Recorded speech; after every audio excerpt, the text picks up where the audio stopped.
Look at what we have here. A Sharp Roku 4K Ultra HD TV, 43 inch in 4K HDR. Is it any good? Is Sharp worth anything now that it's 2017? Sharp is now a brand name that has been sold off, and Foxconn owns Sharp, and Hisense earned the rights to the Sharp brand name for TVs in the USA. I got it on a crazy deal. There was, on September 12th, there was a one-day sale at Best Buy where they were blowing out all of their open box TVs for half price. So I got this for $349 Canadian. Is it any good? Let's find out.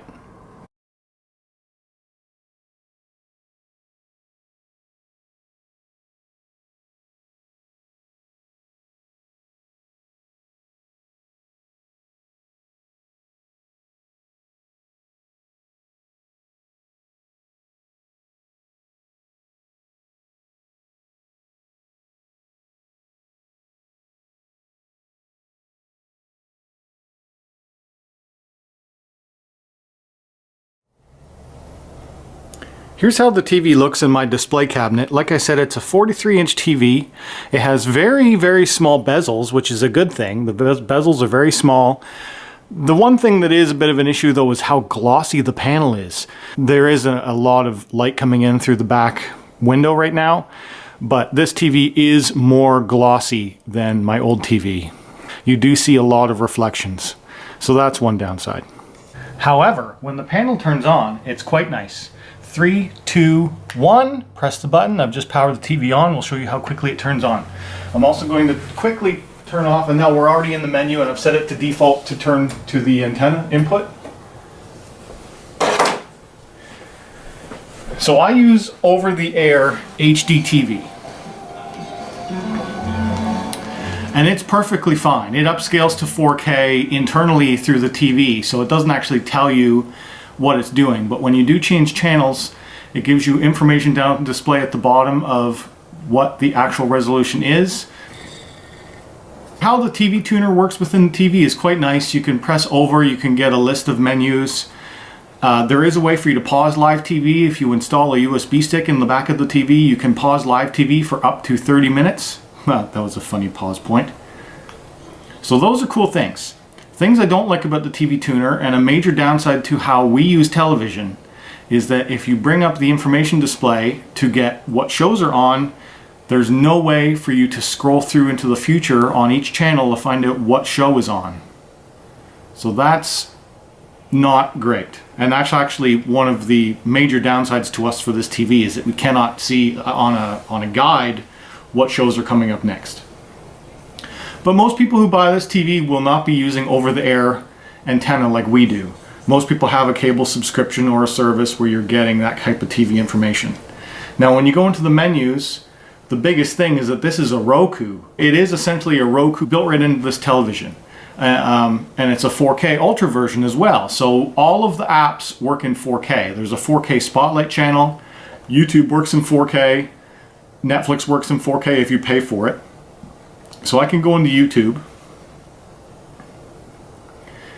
and this is how quickly it will load apps. And the YouTube app works pretty well. Now there's lots of 4K content, but it's not always easy to find 4K HDR content. I would have to go into my history a bit, but if I do a search here for 4K HDR, I'll try and find some for you. Because there is something that the TV does that I want to point out, which the TV itself can decode real 4K HDR, but I'm not sure that it has the wide color gamut to actually display it. So this, I know this one for sure, this one is a real 4K HDR video, and when I play it, the TV will switch into an HDR mode and give you that badge in the upper right hand corner that just popped up there that shows HDR. So that gives you a nice little dopamine hit that yes, this is actually decoding in HDR. And if I bring up the side panel, when you're in your picture mode, it also detects that it's in HDR. So that is good. And there is adjustable. You can go into the picture settings and you can adjust all of your picture levels, and you can go into advanced picture settings. And each one, HDR versus non-HDR, is different separate settings, so you can tweak them independently. So right now this is decoding real HDR signal from YouTube. As of November 2016, the YouTube app can do that. And this TV can do that, which is great. This is a 2017 model TV. A lot of the earlier TVs could not decode native HDR. I don't believe it's displaying us the real wide color gamut, but still, this looks fantastic. I'm really impressed with this TV for its speed and ability to play 4K HDR content.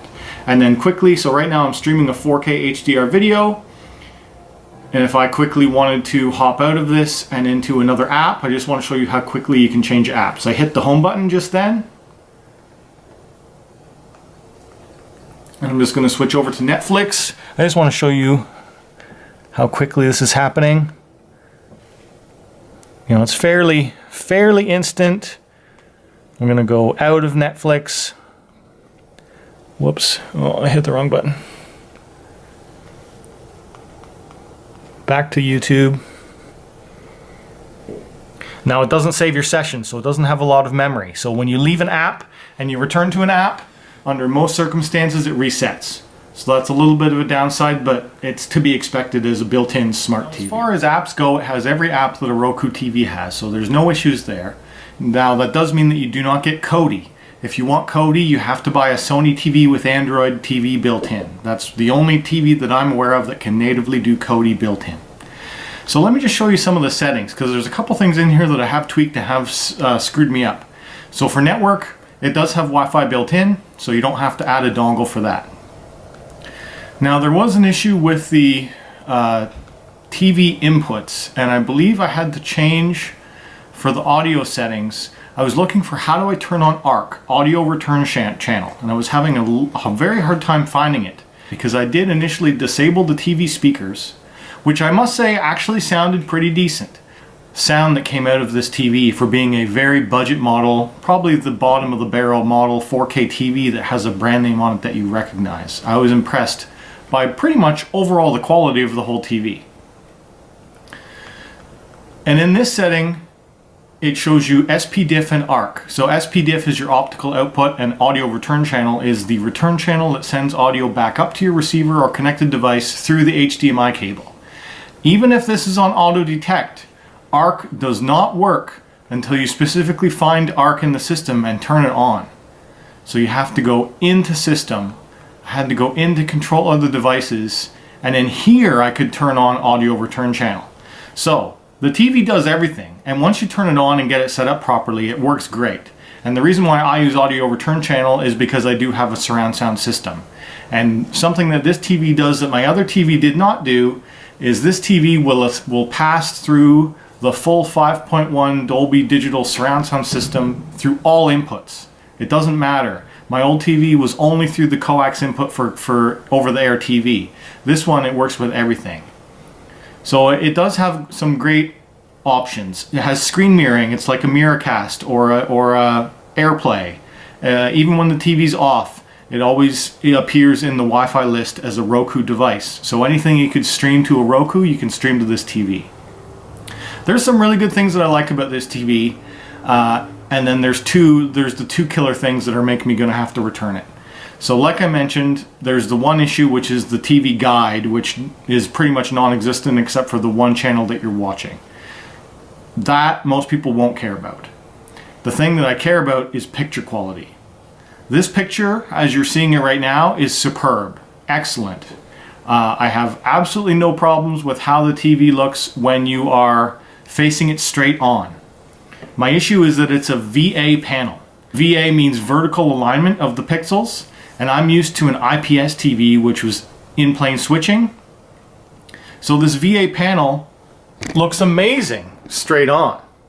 I really like it. The contrast is excellent. The issue is if you go off to the side, and you see how much it's washed out, how the blacks have become very gray, and you lose a lot of contrast. That's the main issue with VA panel TVs.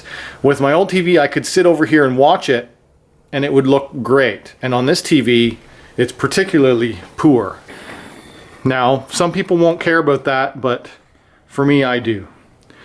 If you can find a deal on a TV like this and you're going to watch it on a straight on configuration, it's excellent. But even where I sit here on this sofa, in this position here, perfect sweet spot. In this position here, sort of grayed out a little bit. So it matters. Viewing angle matters a lot. And just for an example, there's my old TV there, which has excellent viewing angles compared to the 4K TV. It's a bit of a bummer. Here's something interesting that I've learned about this Sharp TV in trying to get the PS4 to work with HDR. If I try and turn on HDR, it says it does not support it. But that's not necessarily true. So then if I go to the home screen on the TV and I go to settings, TV inputs, and I've got my PS4 connected to HDMI 1, go into HDMI mode, and I find that the auto does not actually work. So I'm going to force it to always use HDMI 2.0. And then now it should work. There we go. And now HDR is on automatic, and it automatically turned itself on. So it detected that RGB, or detected HDR automatic, deep color automatic. So that's good. Video output information, 1920 by 1080 at 60 Hz, RGB, HDR supported. Show you when you start playing a video, it'll come up with the prompt that it is real HDR content. And then it starts streaming it. I think that the TV looks great, actually. It's fairly accurate to what I'm seeing, as best as the camera can reproduce. Straight on to the side. Look at how much it washes out when you go off axis. If it didn't have that flaw, which is a flaw in all VA panels, it would be a keeper for sure for the price range, but I don't know what to do now. I'm gonna use it for a few more weeks and decide.